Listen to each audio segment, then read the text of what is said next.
You are now tuned into Let's Talk Podcast, where we talk less and do more. Today, I have one of my closest friends. I'm Shay Butter. Butter. Okay. I live in Houston, but I'm from Detroit. I am a chef and just, life of the party, a vibe. Self-acclaimed or No, this is facts. period? No cap. Okay. Okay. I have to do my research. Okay. You know.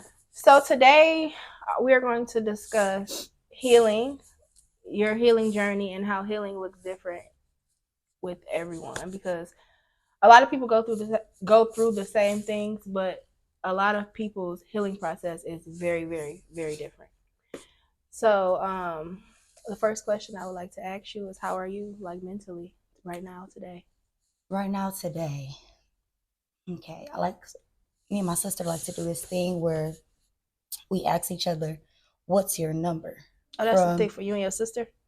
No, but that's where it came Okay, I from. thought that was It for really came. you and somebody else. Okay, not too much. Okay.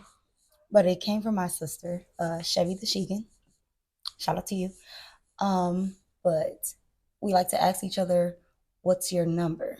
So your number from 1 to 10 is depending on your physical, your mental, your emotional. Like, where are you? Oh, that's lit. Yeah. So today I'm at a cool 7. What can make it a 10? Um, that's a good question. What can make it a 10? Maybe some food. I think I may be a little hungry. Did you go to the ramen place? No, Did you eat today? I did. Okay. That is very, very, very interesting. I would say my number today would be a 4. Wow, what? I'm overwhelmed today with motherhood. I went to the mall. Me and Zan went to the mall. My sister worked at the mall. We went to the mall on her break to have lunch with her.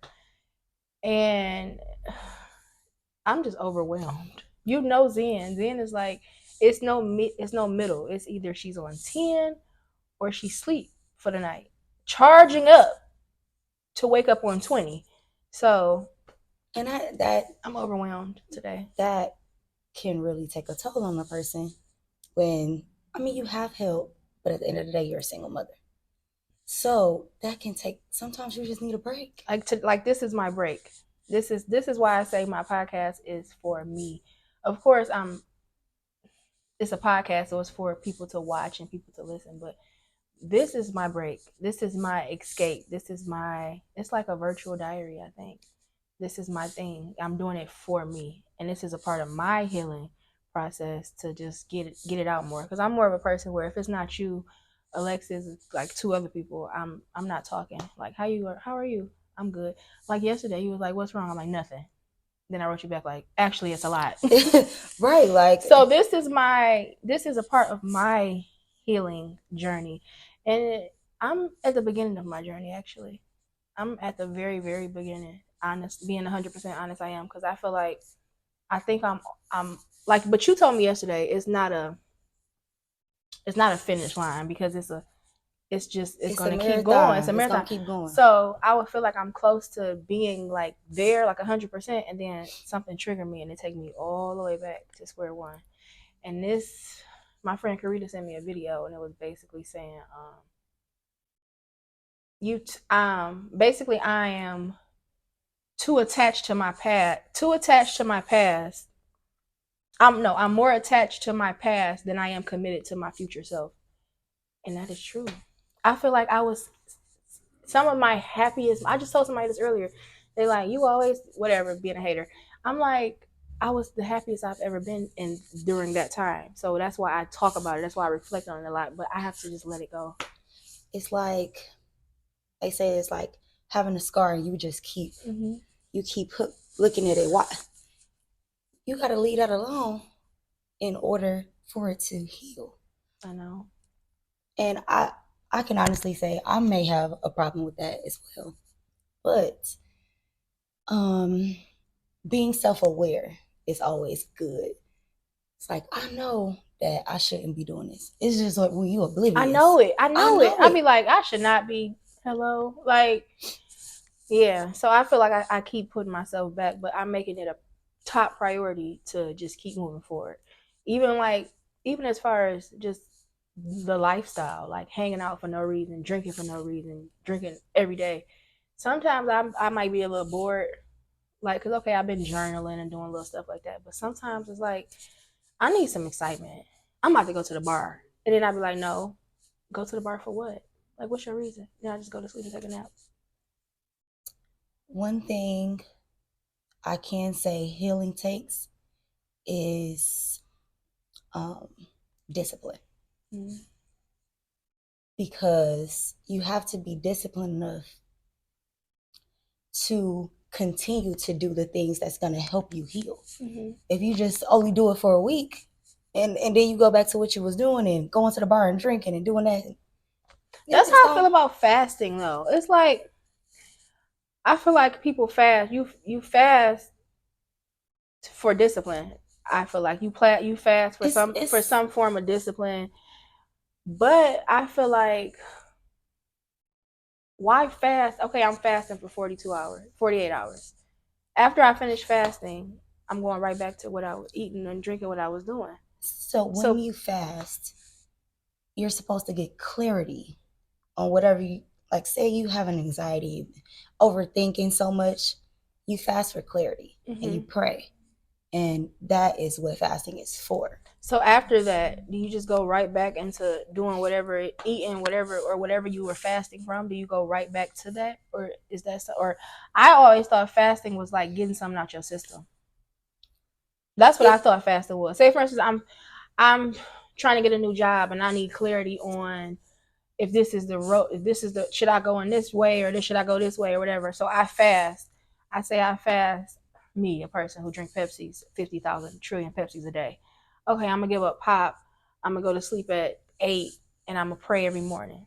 Okay, boom. So after I fast and I get my clarity, okay, I should go this way. So I figure that out. I do that. After I finish fasting, do I go back to drinking pop? Do I stop praying every morning at 4 o'clock? Do I start going back to sleep at 10? Like, do you go right back to doing what it was you were doing? Or when you fast, do you stay? So your way of fasting, you wanted to get, did you want to get clarity? Yeah, I'm fasting to get clarity. I'm fasting to get clarity. But the things I'm fasting from, after I get that clarity, do I go right back to doing those things?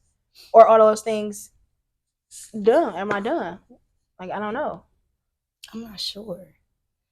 Because when I do fast, it's it's more so of a, hey God, this is something that I enjoy. Mm-hmm. But for you, you're more important. So I'm giving that up so I can get clarity of what I need clarity for. And after I've showed God that I can give up this, and He gives me clarity, I can maybe possibly go back to doing whatever I was doing. But it's up to me to say, hey, I was okay without drinking that Pepsi. I was okay without eating these potatoes. I can stop it, you know. Do you think, speaking of Pepsi and potatoes, do you think, because she's a full plant-based vegan, do you think vegan baddie? Do you think hashtag vegan baddie?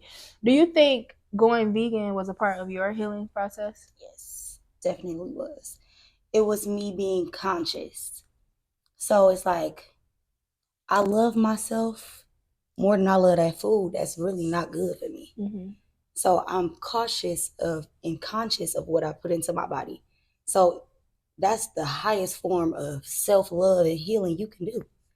So once I got there, it was like, oh, I'm disciplined in this area. I can get disciplined with my finances. Pause. That goes back to one thing I'm starting out is to be conscious of the type of music I listen to. And it's crazy because it wasn't even something I planned on doing. It just like it came. Like, I like rap. I like gangster rap. So it's like sometimes I would be in the car and I would be listening to certain things and it just be like, no. Like, why are you listening to this? That's a frequency too. Like, no. Everything is DMX. I listen to I Okay, it was 1 week. You like, yeah, and on my way to school, I'm slipping. Like that's my number one song, DMX Slipping. And I was in the car, and I knew when I listened to this before school, I go into school and I'm just like, my whole vibe is off. And then the other day, I was in the car with my sister and I'm playing it and we driving. She like, I should have drawn myself. This car is sad as hell. I'm like, why is sad? I'm cool. She like, this music, like turn on something else. And it was like, this is why some mornings I will wake up, I'm in a good mood, I'm ready to go to school, whatever. Then I get in the car, I turn on that. But by the time I get to school, it's just like, oh, here we go. Like my whole vibe is off. that girl in the car like, X gonna give it to you. We gonna give it to you. No, period. Like, relax, baby. It's I pulled up to 9 school a.m. one day and my classmate, my homegirl, Gabby, I'm flying and she just was looking like, I got to class. She like, I heard you listening to that DMX. I'm like, that's embarrassing. Now you speed and switch your lanes. Yeah, so that just, I feel like that came out the blue because I like rap. And it's like some days I would be listening to something and I'd be like, this not for me no more. And I would turn it off. And then sometimes I battle with it because it's like, I want to hear this, but it's going to change your mood. Yeah, it's not for me. So that's something I am a R&B girly through and through. Like, yeah, I know. And I'm a Janae girl. You know, she is just all positive vibes with her. Even if she is upset. Even if she is like in her songs like ranting about what, you know. I beg to differ. Okay. You know her? I don't know her. I don't know her, but I feel like people are biased because they hate Sexy Red and they praise Jhené Aiko. What did she do? Jhené is freaky. Okay. Sexy Red is freaky. They talk about the same thing. Listen to some of Jhené's songs. She gets really freaky. Sexy Red gets freaky. But since she's singing it to a different tune, it's overlooked.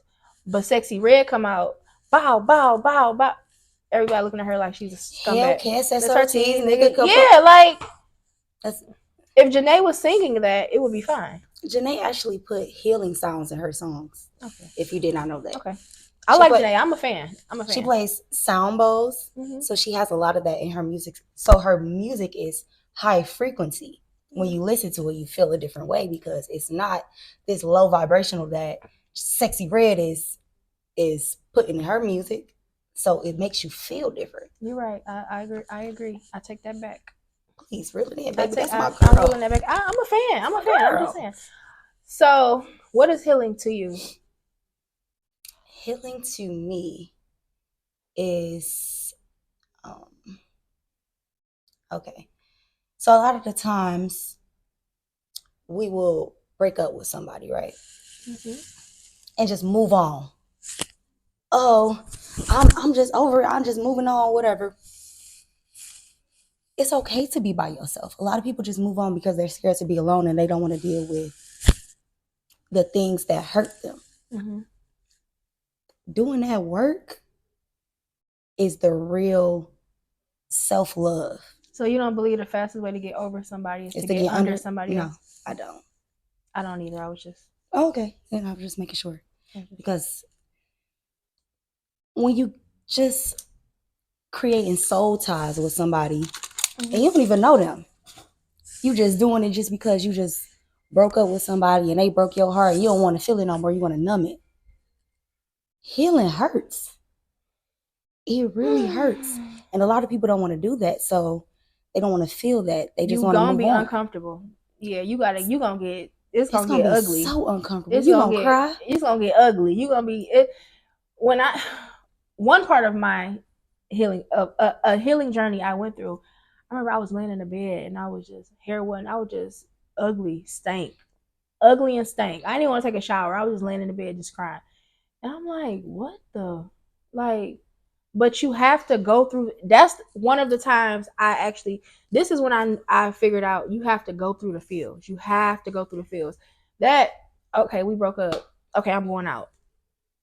Oh no, I did that too. But you go out, you drink, you get drunk, you cool for the night. You wake up with a hangover, then you start thinking about it all over again. You have to go through the fields. You're going to cry.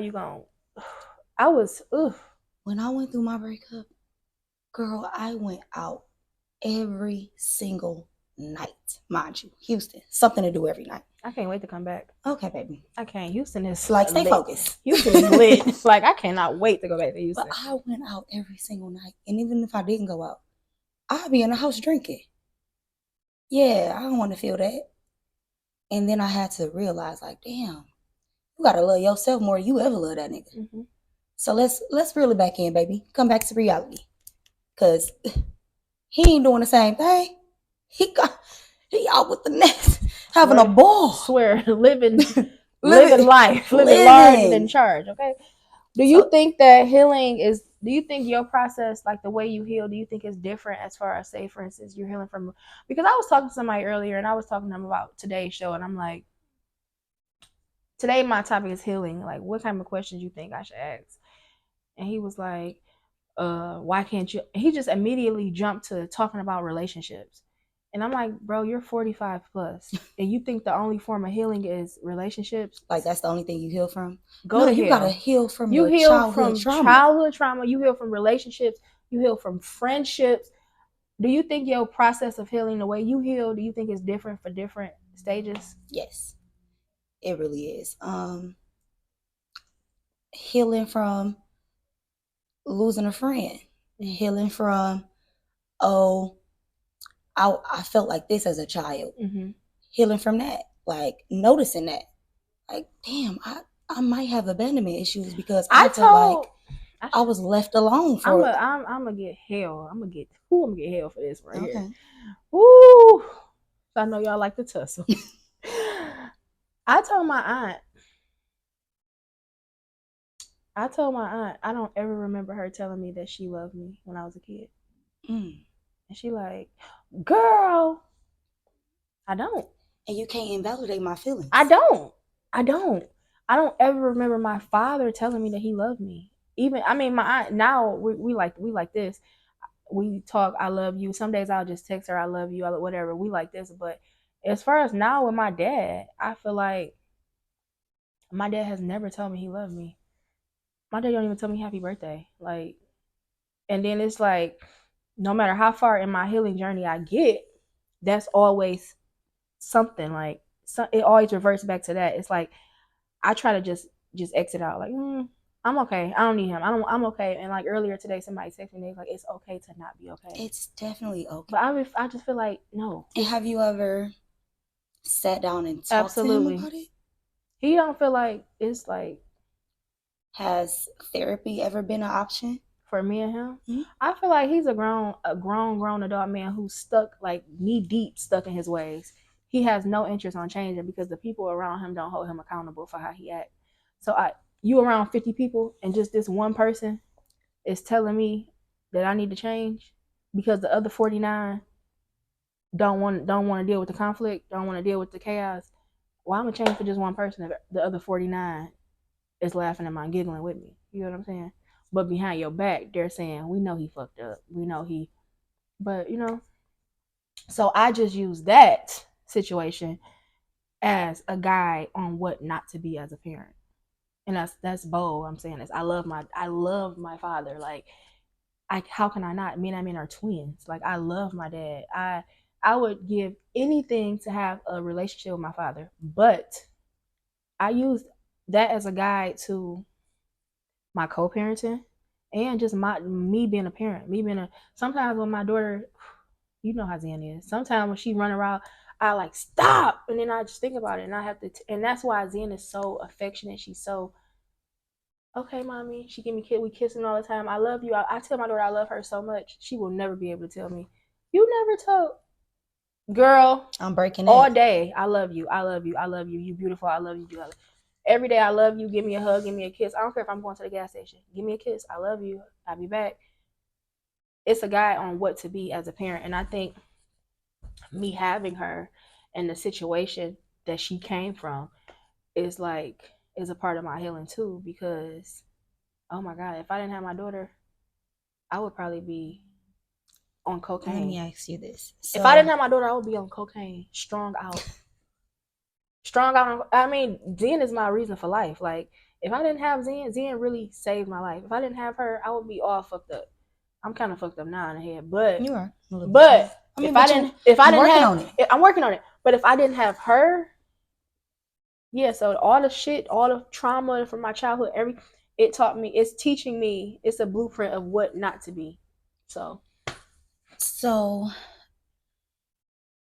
you lost your mother, right? when I was 13, and my father went to prison that same year That's something you need for to heal 10 from years. too. From which part? Both of it, because grief is that's gonna stay with you. Mm-hmm. That's gonna stay with you. So healing from that, like, so sometimes you may feel like, damn, you see other people and they're like, damn, they got this relationship with their mom. Oh my God, or with their dad. I love it. Even when like, I feel like, is that why I'm so attracted to men that are good fathers? Could be. Because it's like, be my daddy too. I love it. I love a good daddy. Like, literally our inner child screams for what it wants. I love it. So it comes out in our adulthood, and we need to go back and talk to that inner child. Like, hey, baby, it's not you. It wasn't because of you. Your daddy wasn't there. Mm-hmm. It wasn't because of you. Y'all have this estranged relationship. Mm-hmm. It's all because of what they went through.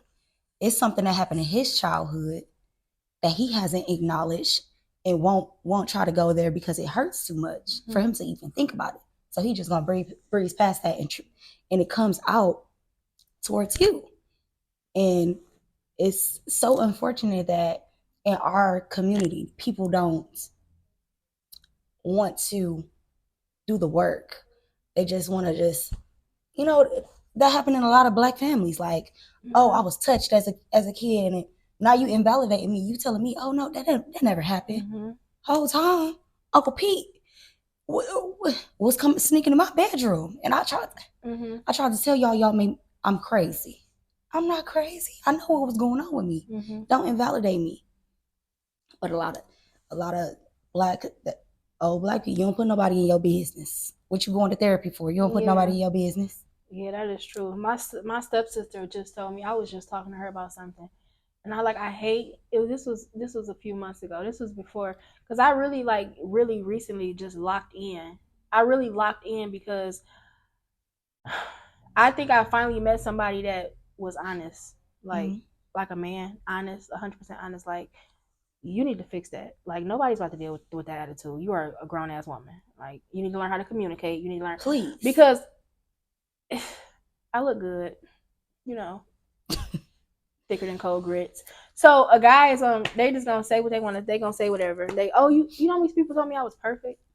That's why when I met and he like, you need to. I'm like, boy, perfect. What are you talking about? No, the fuck you're not. Like, you need to check yourself. So now like I just locked in. Like, I locked in on just being better, because I don't want nobody to just feel like I'm fucked up, because I feel like I'm a good person. But just because I'm a good person and I may treat people nice, that don't mean you can always keep getting better as a person. And that's healing. Like, I'm gonna just keep getting better. So as far as healing go, I recently locked in on myself. Okay. And I was talking to my sister, and I'm like, I just don't like the person I am. And she like, what? You would give a person the shirt off your back, and you would do this, you would give me your lash, you would do this. Yeah, that's how I am to other people. I want to be that person to myself. To myself. Beautiful. I want to be that person to myself. So moving forward, I have boundaries. I have boundaries, and these are certain things that I choose not to do anymore. I can't fill your cup if my cup not even full. Mm-hmm. Exactly. So I may be a little. You may feel like I'm being a little mean, or I have to have boundaries, because I'm working on myself, and to work on myself, I have to. It's certain things I can't be, or I don't want to be around, because I can't. It's certain things I don't want to be around. And then most people might say, well, you grown, you should be able to be here and not do that. I should be able to, but if I feel like it's going to be too tempting, I just rather not go. Like, if I'm trying not to drink during the week, I'm not coming to the bar on a weekday. Of course, yeah, I should be able to just sit there and not drink, but why even put myself in the situation? Why even put myself in a situation when I have 15 people say, girl, it's just a shot. That's going to go back to being disciplined. Exactly. You need to be in that space and know how to have self-control. Yeah, but not right now. Okay. Not right now. It's gonna take some time to get It there. is. It's taking time, and that's another thing I'm learning. Be, I gotta have patience. you gotta give I wanna yourself grace. You gotta give yourself grace. And You always tell me that. You always tell me I have to give myself grace, and I never do. You have to be gentle with yourself, because sometimes it's not gonna. Sometimes your best is not gonna be the best that you gave yesterday. So give yourself some grace, baby. It's okay. Hey, I did X, Y, and Z yesterday, but today I'm tired. Don't get tired. I get tired. Gotta give myself a little grace. You say if it comes to a nap, you gonna take it. No, I really can't even take a nap. I can, but my nap, not during the day. Oh, I'm a nap. No, after the gym, sometimes I do take a good. Speaking of gym, you look amazing. Thank you. I be trying. You look great. You look fantastic. You look phenomenal. You look good. Vegan bad. Vegan bad. Hashtag vegan baddie. You look good with a T at the end. Thank you. Now I'm about to do this 75 hard challenge. I've heard. Starting January 1st. I can't wait to see your results. That's discipline, baby. You about to be, baby. Period. When I say 6-pack galore, Shay who? They're gonna have to call you I'm babe. gonna be naked all summer. Period. Yeah, you gonna see this body. Somebody gotta see me. Yeah. I really appreciate you for coming today. You are one person that when I want to talk about some real shit, like real life shit, you are that person. Like, yeah, you are that. Y'all I know they get tired of me praising my friends. Every video I'm talking about my friends, but I really give y'all flowers. But it's kind of a gift and a curse, because I feel like y'all cater to me so much. That's probably why I've been single for so long, because I feel like can't nobody love me like my friends love me. I feel like I'm not missing nothing but some pipe. That's it. That's all. That's really it. Sometimes that's all the man got to offer. Yeah, so it's just like when they talk about bringing something to the table. What table? So yeah, I appreciate y'all. I appreciate you. This about you. I appreciate you for always being that person to check me when I'm wrong, and to tell me not to eat McDonald's. Yeah, because why are you putting that poison into your body? Yeah, so yeah, we're gonna. I all right, let's wrap this up. I appreciate you for because you don't even talk. You're not a talker. No, she doesn't even post on Instagram. Not for real. Me doing. So I really appreciate you coming on my podcast and sharing what you feel like healing is, and your healing, and everything. Everything heals, and I can say from the first time we met to now, I see it. You see my growth. You are. This is what growth. You went from a caterpillar to the butterfly. I was going through a dark time at that time too. But I could tell that you're pushing through, and you are living proof that it's worth it. It's worth it to be uncomfortable and fucked up for that little moment to build yourself back up. Because sometimes God knock you all the way down. All the way down. Like, can't take no more. Oh yes, you can. To build you back up. Put all these things above me. I'm gonna show you.